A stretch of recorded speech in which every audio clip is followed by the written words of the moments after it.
Bonjour, bienvenue dans cet nouvel épisode du Morning Podcast. Moi, c'est Lydia Blanche Irimbere.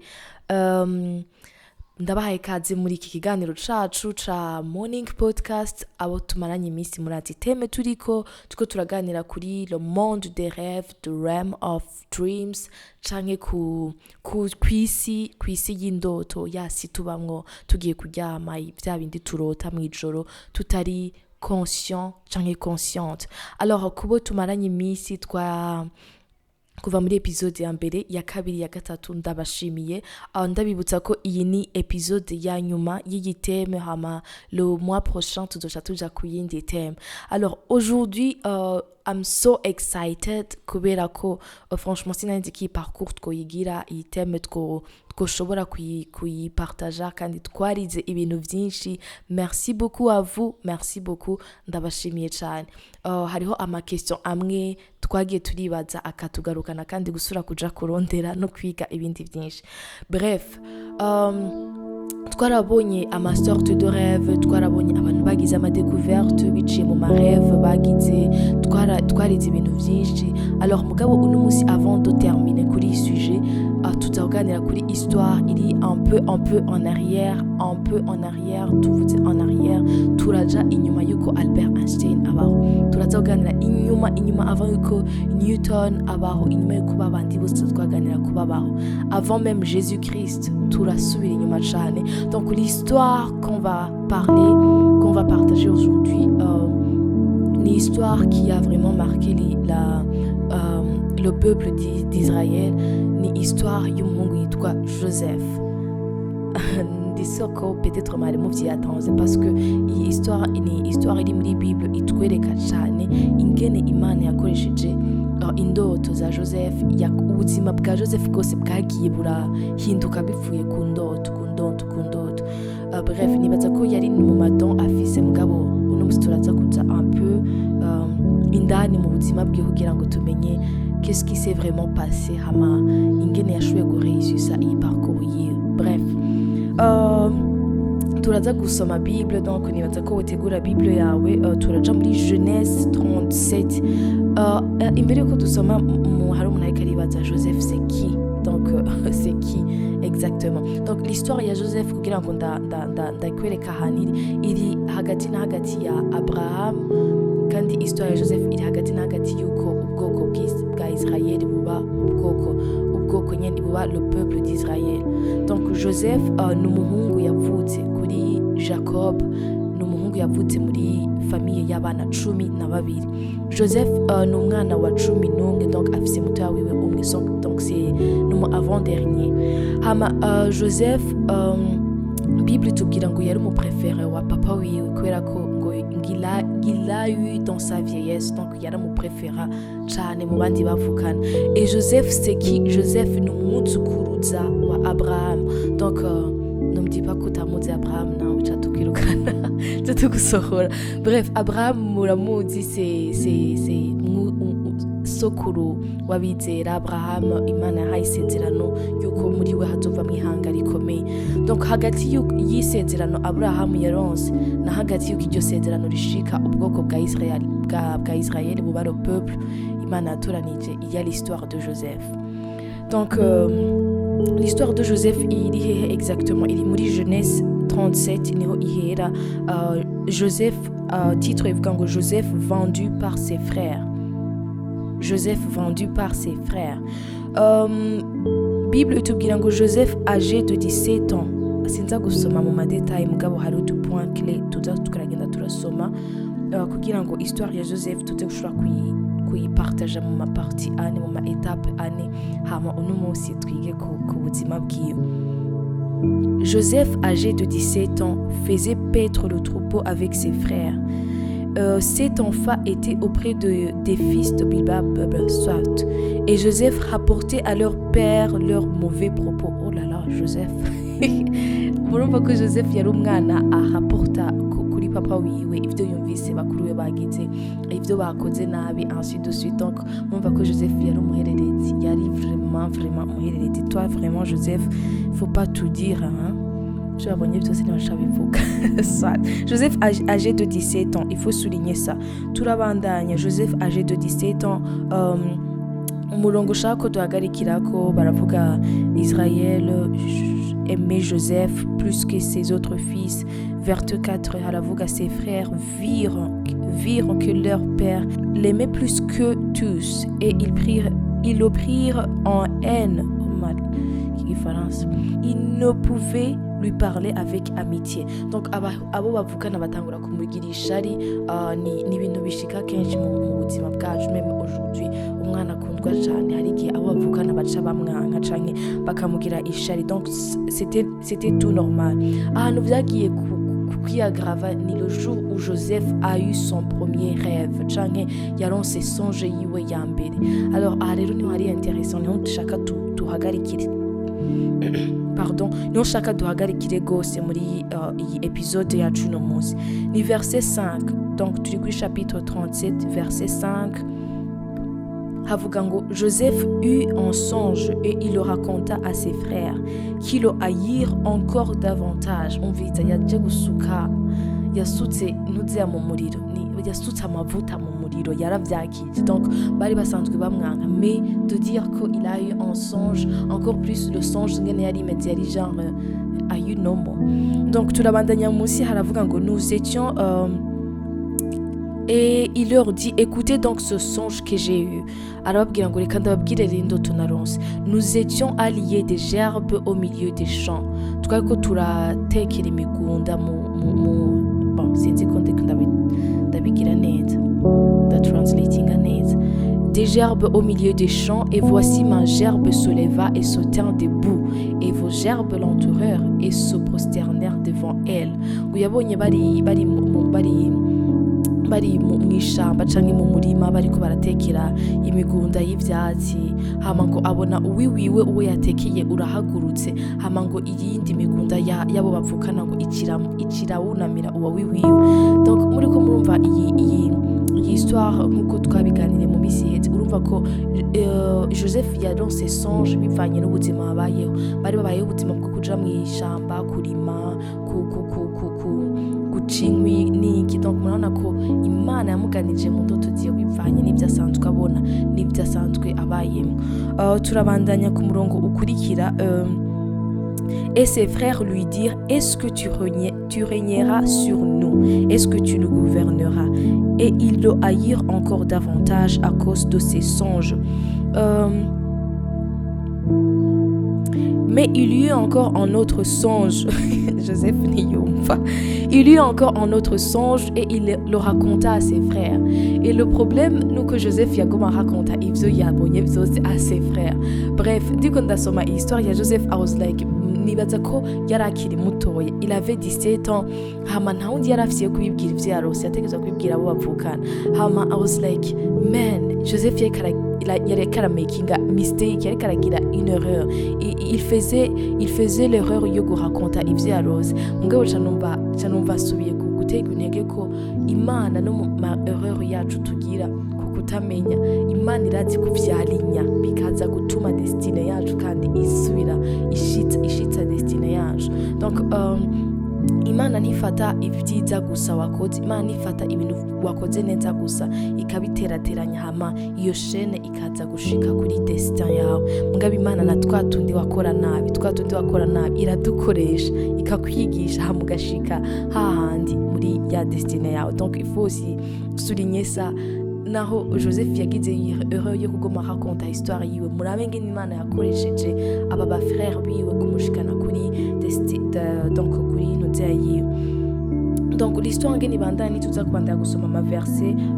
L'histoire ibandanya gute abo bavukana baramugira ishari gushika n'aba decida yo kumugurisha. Baravuga uyu mwana tumukure muri twebe tumugurishe, c'est pas normal, numuherereze mbwa bashaka kutuganza. Donc mumva ko iyi ndoto yaronse Imana yakimwereka ngene azoba mukuru mu bavukana. Hama bari Jean, uyu mwana ashaka kutuganza, ashaka kuba munini, baramugurisha. Verset bamugurisha iri muri au passage des marchands, iyi ni verset 28. Au passage des marchands madianites, ils tirèrent et firent remonter Joseph hors de la citerne, et ils le vendirent pour 20 cycles d'argent aux Ismaélites qui les menèrent en Égypte. Donc ico kinogo bari bamutayemwo l'histoire ngene ibandanya baramuta mu kinogo akavayo hama baramugurisha. Donc hageze kuba mugurisha kubera ko indoto yaje kubabwira. Joseph baramugurishije. Histoire ya Joseph ibandanya gute? Joseph aragiye ajanye n'aba bantu bamutwaye, mugabo n'aba bantu ntibamugumanije. Verset 36 avuga ngo les Madianites le vendirent en Égypte à Potiphar, officier de Pharaon, chef des gardes. Murana ngene histoire ya Joseph iriko iraza ahantu iriko iraba un peu compliqué, genre Imana yaguhaye indoto. Joseph wahejeje kurota, none bariko barakugurisha, baramugurishije irya mbere, bamugurishije irya kabiri. Joseph hageze ahantu atangura kwisanta nk'ikimarchandise, uko bariko baramuhanahana, bariko baramugurisha. Mais Joseph ce qui ne sait pas nuko Imana irafise inzira zayo, Imana iriko iramutwara mu nzira zayo. Joseph ageze kwa Potiphar quand même, au moins agira bo serviteur wa Potiphar. Hama Potiphar aramukunda. Ivuga kuri chapitre 39 verset 6 avuga ngo Potiphar muri uko kumukunda, il abandonna en main de Joseph tout ce qui lui appartenait, et il n'avait avec lui d'autre soin que de prendre sa nourriture. Or Joseph était beau de taille et beau de figure. Or Joseph yari umupokar, soit. Il faut souligner ça aussi. Potiphar aramukunze Joseph kuko yari umwizigirwa, yamubereye umwizigirwa, amuha ibyo mu rugo vyiwe vyose, amugize le gérant de tout. Hama ngo Potiphar ngo nta kindi yaraba atari indya ziwe zonyene afungura. Donc murumva ko Joseph malgré yuko yagurishijwe, malgré yuko yabaye déçu nabo bavukana, yagumanye umutima w'ubwizigirwa. C'était un homme de confiance, c'était un homme honnête, sincère. Ndashaka tugume tugaruka kuri iyo caractère ya Joseph malgré yuko histoire yiwe iriko iraba compliquée, kandi iriko iba compliquée kubera le rêve yaronse. Alors uno musi ndashaka wumve ngo même si tuko turavuga ku bintu vy'amarêve, naho biri intéressant, naho biryoshe kurota, naho Imana biryoshe iyo iguhaye rêve, il y a un parcours itaba yoroshe après le rêve, il y a un parcours yo kwitegura, yo gutegurwa après le rêve waronse. Joseph arabaye umwizigirwa kuri Potiphar, mugabo ntibirangiriye ngo il était beau de taille et de figure. Hama ivyo navyo vous savez comment ça cabibandanya. Ngo umugore wa Potiphar aramushima, aramwifuza, amusaba ko baryamana. Et Joseph il dit non. L'histoire ya Joseph isubira gutourna ahantu Joseph ngira aza kwikestiona, qu'est-ce que j'ai fait? Mbega ni cano banarakoreye Imana kubera iki ibintu byanje biguma bigenda. Mugabo Joseph muri uko kuba umwizigirwa aramwankira umugore ko baryamana nawe. Joseph birangira agiye mu gasho kubera ko la femme de Potiphar elle a monté un coup contre Joseph, avuga ko yashatse kumufata ku nguvu n'ibindi. Donc Joseph yisanga mu gasho. Turiko turabandanya l'histoire, ndiko ndagerageza kunyarutsa. Donc aha turarenganya chapitre 40 turarenganya tugiye muri chapitre 41. Joseph ageze mu gasho, asuye kugira igikundiro ku mukuru wako gasho. Umukuru amuhaye kuganza abanyagasho bose. Murana ngene Joseph yagiye aragira igikundiro. Hama no muri Bible harasurinya ngo l'Éternel était avec lui. Akakana aragakunze muri histoire bagumagaruka ngo l'Éternel était avec lui, l'Éternel était avec lui, l'Éternel était avec lui, malgré yuko ibintu vyagenda biriyampira.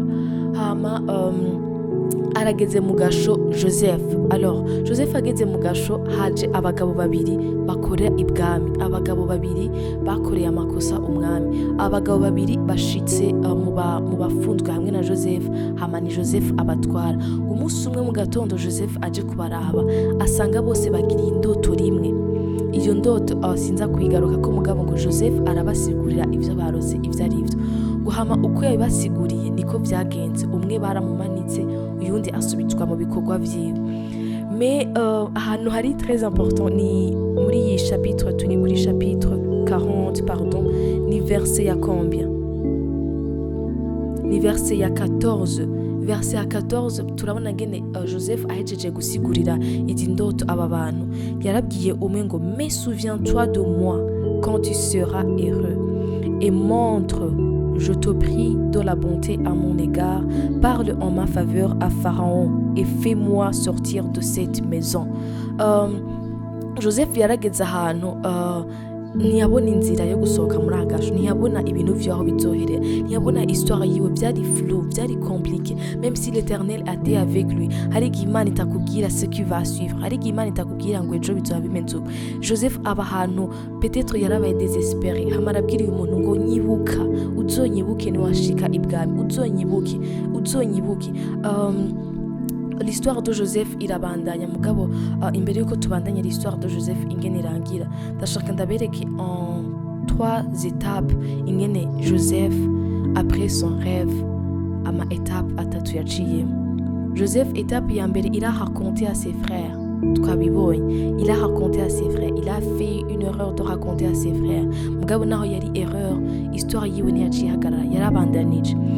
Étape 2, Joseph yabaye ahantu aba une marchandise, des coups de la vie, urumva le contraire de ses songes, yatangiye kubona ibintu biri contraire carrément y'amasonge yabonye, aba ahantu abiki marchandise, atangura kwibaza ati peut-être iyo ntuma nguma kwa papa, iyo ntuma ndeka kuvuga irya songe wumva ndi nkiri kwa papa, wumva mbayeho neza. Mutangure kubona ngene yabaye ki marchandise, ama coup de la vie ici et là, atangura kwiyumvira ati iyo ntuma ndabinuma, mugabo naho yari kubinuma byari bikenewe kabivuga kugira ngo ace muri parcours yose. Étape ya gatatu, Joseph a la perte d'espoir, hama hari igihe duperde espoir tugatangura kwizera ku bantu, peut-être celui-ci va m'aider, peut-être celui-là va m'aider. Joseph arabwira ujya muntu ngo uzonyibuke niwashika ibwami, uzonyibuke. Hari igihe dushirana espoir ku bantu, Imana yarampaye songe, Imana yarampaye rêve, ça fait très longtemps, haraciye igihe kirekire, Imana bizoherera he, bizoja he. Joseph atangura kubwira umuntu amusaba uzonyibuke, mugabo abantu bamara abantu, les gens, abantu bamara abantu twamatura abantu. Imana yonyine niyo ikorera mu bantu, sino abantu twamatura abantu. Uyu muntu aragenda ashika mu bikorwa by'ibwami ngo aramwibagira Joseph, Bibiliya iratubwira ngo aramwibagira. Chapitre 41 hacaza kutubwira ngo au bout de 2 ans, vous imaginez, au bout de 2 ans, haraciye imyaka ibiri, Joseph yarabaye tabani, ndabivuga uko mugabo Joseph yagarze umutima wo gukunda Imana, wo guserva abandi, agarze umutima wo kuba umwizigirwa, yagarze umutima wo kuba umwizigirwa ku Mana yiwe ya malgré tout.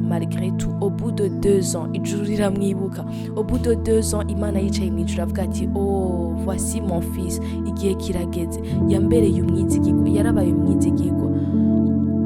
Au bout de 2 ans Imana iravuga ngo nimurungike rero ya ndoto kwa Farao, nimurungike ya ndoto kwa Farao, nimurungike ya ndoto. Joseph ari prêt, Joseph ari prêt. Imana irashaka kukubona kuri prêt, Imana irashaka kumenya kuri prêt, Imana irashaka kuraba vraiment ko uri fort, uri prêt avant yuko ushika kuri ca kintu. Abo twaganiriye mu minsi iheze cyane, twaraganiye ku mareve, kandi nibaza ko twese twabayeho mu bihe byo kumva Mana nanje ndashaka indoto tuza guhindura ubuzima bwanje. Mugabo après yo kuronka iyo ndoto, uzogaruke umviriza iyi podcast, ndashaka kukibutsa ko après indoto il y a un parcours itoroshe, mugabo iyo parcours urakeneye kwijana muri Imana. Histoire ya Joseph iratweka neza ngene wow, Dieu est souverain. Chapitre 41, Imana iha indoto inde umwami le pharaon. Mugabo Pharaon mu kumuhindo, Imana mu kindoto Pharaon, abandi bose birabananira kurotora iyo ndoto. Hama wa muntu Joseph, wa muntu yakorera umwami, arasubira yuko ngo ndibutse.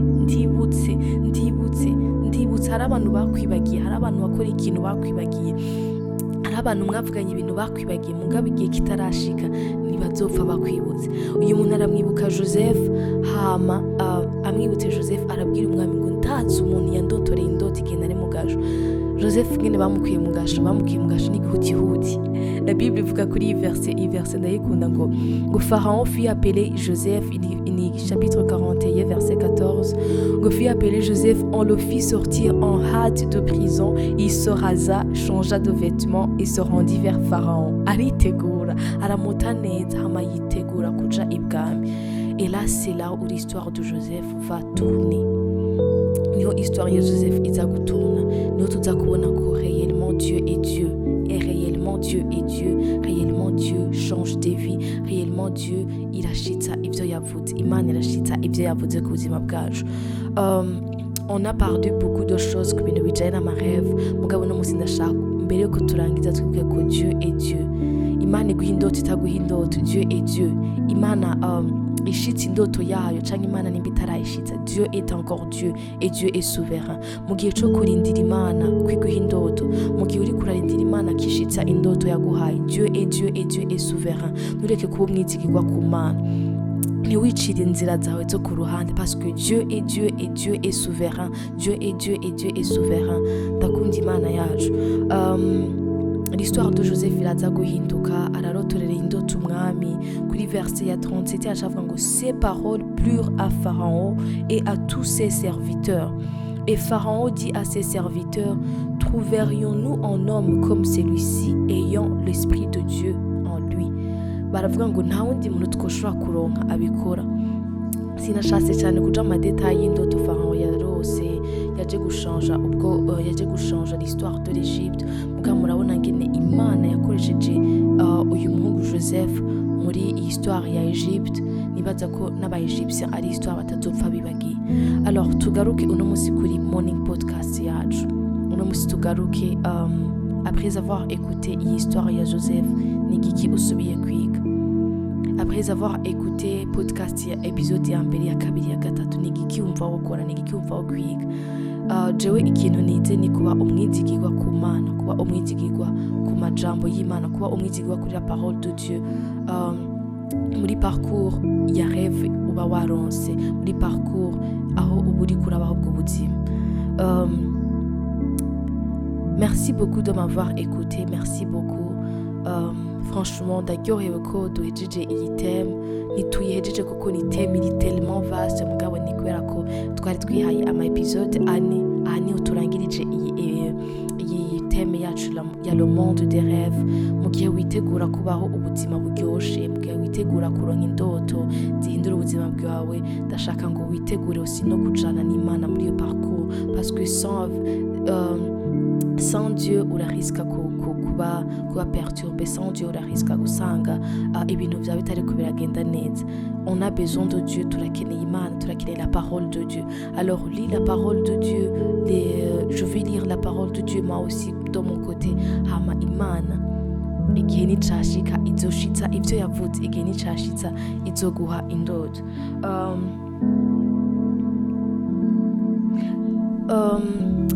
Muri mu kwezi gukurikira sinzi exactement, sindaba sûr exactement ya le thème tuzokwantama, parce que ndiko ndasoma iyi parcours ya Joseph, numvise umengo muri chapitre ikurikira canke muri thème ikurikira twovugana cyane kuri le caractère. Mugabo nari naprévoye ya 2 mois ko le mois ya juillet tuzovugana kuri le choix, kugira amashwa. Alors sindaba sûr, il faut qu'on subira kumva exactement igice twovuganako entre le caractère canke le choix, ikintu twovuganako. Mugabo mwitegure entre izo thèmes zibiri. Donc je vous dis à bientôt muri épisode ikurikira. Je vous dis merci beaucoup kubo twabanye muri iyi thème ya le monde des rêves. Nashaka tugire iyi prière hamwe avant yuko ucuja mu munsi wawe. Franchement iyi podcast yabaye ndende ku buryo naretse no kuraba iminota iyigeze. Mugabo I'm so excited kandi naryohewe cyane. Nizere ko nawe waryohewe kandi uriko uragira ubuzima buri épanoui, uriko uramenya ibintu byinshi. Kandi ntiwibagire no kuba umwizigirwa, ntiwibagire kuba umwizigirwa malgré amakuru y'ubuzima yoguha, malgré ko abantu bo kugurisha kubiki marchandise bakubeshera n'ibindi byinshi. Merci Seigneur ko wabanye natwe kuva kuri episode ya mbere, ya kabiri, ya gatatu, iyi ni episode ya nyuma.